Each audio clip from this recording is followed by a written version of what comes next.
Hello, everyone, and welcome back to the Everyday English podcast, where learning English is easy and fun. I'm Anna. Hi, Anna, and a big hello to all our fantastic listeners. I'm Mark, and I'm really looking forward to another useful and enjoyable English lesson. That's right, Mark. Today, we're exploring a wonderful method that can truly help your English speaking. It's called shadowing. Shadowing? That sounds interesting, Anna. Could you explain to our audience what that means? Of course, Mark.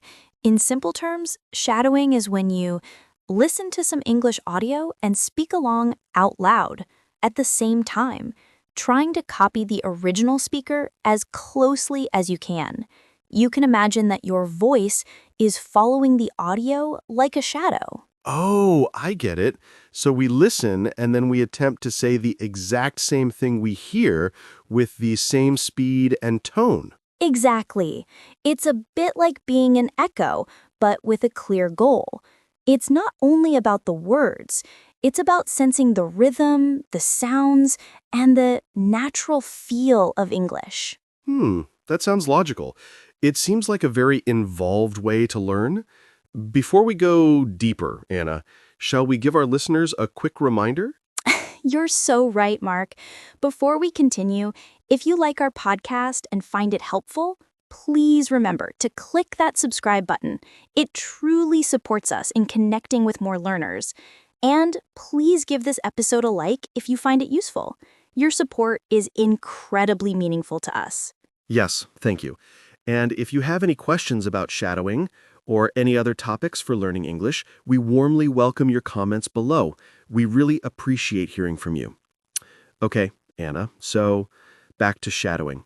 Why is this method so good for people learning English? Well, Mark, shadowing is helpful in a few key ways. First, it's excellent for your pronunciation. By aiming to copy the speaker's sounds, you learn more about how English words are really said, which often doesn't match how they are written. So true. The spelling in English can be very misleading sometimes. Right. Shadowing lets you move past that and concentrate on the sounds themselves. Second, it strengthens your listening skills.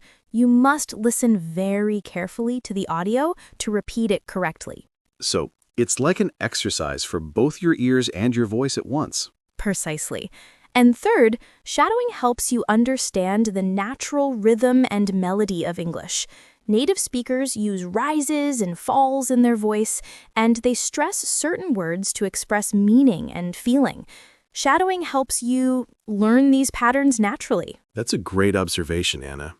Getting the right intonation can be hard if you only study from books. Definitely. And lastly, shadowing can also build your fluency. By speaking together with a native speaker, you gain confidence in making English sentences and speaking more smoothly. Wow, it seems shadowing offers many advantages. So, how can our listeners begin using this method? What should they do first? The first thing is to choose some good audio to shadow. It's smart to pick something that matches your level or is just a little bit harder. If it's too challenging, it might make you feel frustrated. What sort of audio would you suggest, Anna? You have many choices. Podcasts made for English learners are perfect because the hosts often speak clearly and a little slower. You could also use small parts from English series or films if the actors speak distinctly. Audiobooks are another good option, particularly if you can read the text at the same time. Having the text seems very useful, especially for beginners. It is. When you have the text, you can follow the words as you listen and shadow. This helps you link the sounds to the written letters and catch any parts you didn't hear clearly. So, step 1, pick suitable audio, ideally with the text. What is step 2? Step 2 is to just listen to a small part of the audio first, without trying to shadow it yet. Simply listen to understand the main idea of what is said. Okay, so get to know the content a little first. That makes sense. Exactly. Then for step 3, you begin shadowing. Play the audio again, just a short phrase at a time, and try to repeat what you hear at the same moment as the speaker. It's okay if it's not perfect immediately. Just try to match the pace and the sounds as well as you can. So we're aiming to be like an echo, right behind the original voice. Yes, that's a perfect way to see it. And step 4 is to do this several times. Return to the same short audio clip and shadow it over and over. Each time, you will probably hear new things in the way words are said and the tone used. Repeating is very important, like with most parts of learning a language. Absolutely. Then step 5 is to slowly try longer pieces of audio. Once short sentences feel comfortable, you can shadow longer sentences and later full paragraphs. That seems like a sensible way to grow your skills and confidence. It is. And step 6 is to make a recording of yourself shadowing and listen back next to the original. Ooh, that's a courageous step. Listening to your own voice can feel a little scary. It can be, but it's also very valuable. It shows you exactly where you can do better. Remember, these recordings are just for you to learn from. You don't have to show anyone. That's a good point. It's a personal tool for improving your speaking. Exactly. And the last step, step 7, is to keep trying and not give up.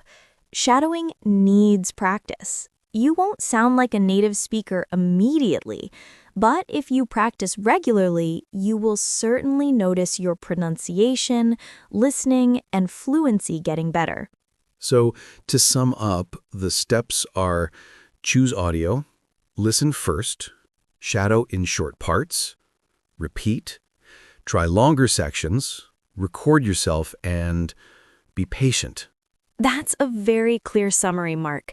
I hope our listeners find it easy to follow. Now, Mark, do you have any advice for getting better results from shadowing practice? Yes, I do.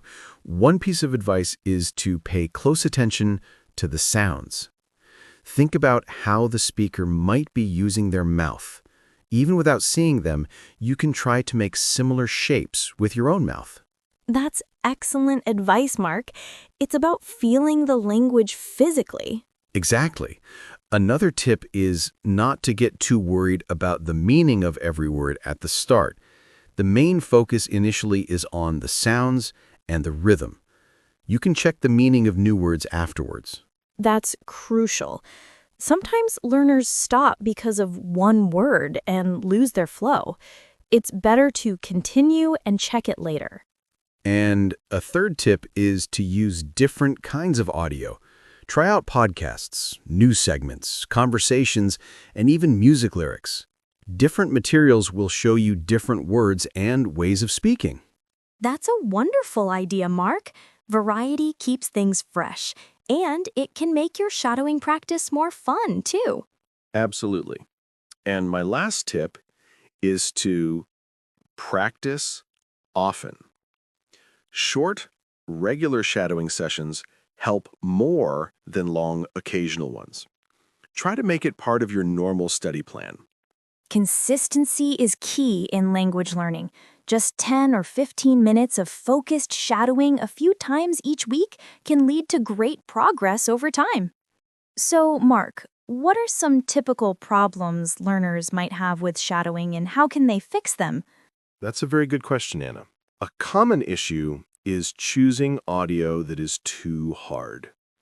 As we said, it's best to start with something at your level. If you can't follow along, it can be disheartening. For sure. It's better to build confidence with easier content first. Another problem is concentrating only on single words and forgetting the overall flow and music of the sentence. Remember, it's not just the words, but how you say them.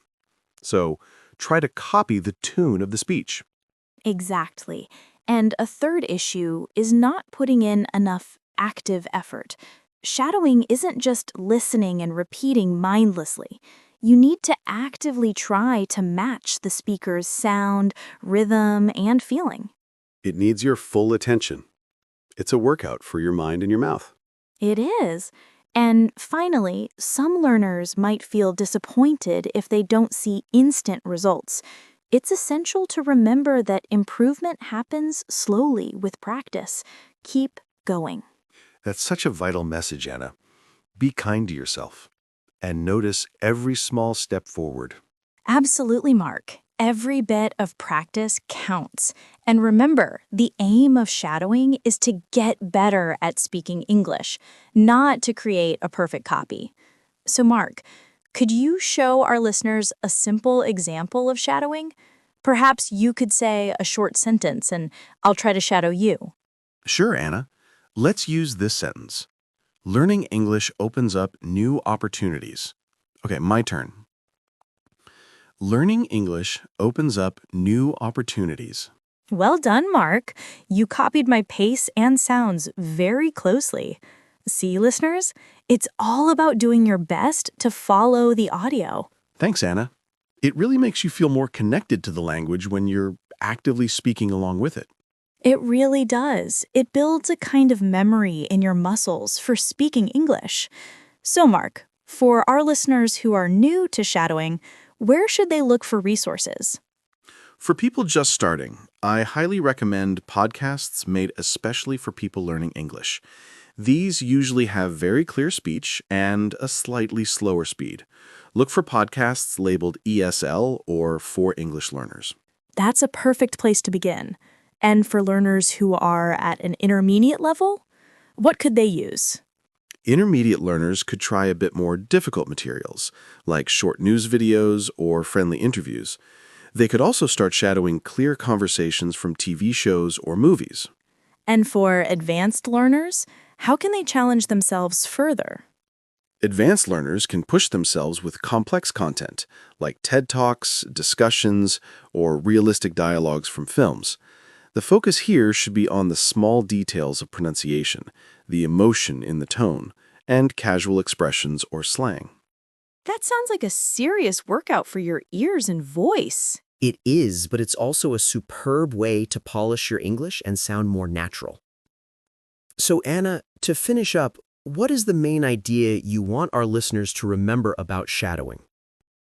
The main idea is that shadowing is a powerful and active way to improve how you speak, how you listen, and how fluent you sound. It requires patience and practice, but the results are truly worth it. So don't hesitate to try it and speak like a native. That's wonderful advice, Anna. Thank you for sharing all these helpful insights on shadowing today. I'll certainly be using this in my own practice. You're very welcome, Mark. And to everyone listening, we really hope you give shadowing a try. Remember to start with material that's right for you, be patient with your progress, and practice often. You might be surprised by how much you improve. And that's all we have time for today on the Everyday English Podcast. Anna, it's always a joy talking with you. The joy is mine, Mark, and a big thank you to all our listeners for joining us. We hope this episode was useful. Before we say goodbye, Mark, one final reminder for our audience. Absolutely, Anna. If you enjoyed this episode, please subscribe to the Everyday English Podcast so you never miss a new lesson. And feel free to share this with anyone you know who is learning English. Let's help each other learn. Yes, please share. We'd also love for you to write to us. Tell us in the comments if you've tried shadowing or if you have any questions. We read all your messages. Thank you once again, everyone. Keep learning, and we'll see you next time. Goodbye for now, and happy shadowing!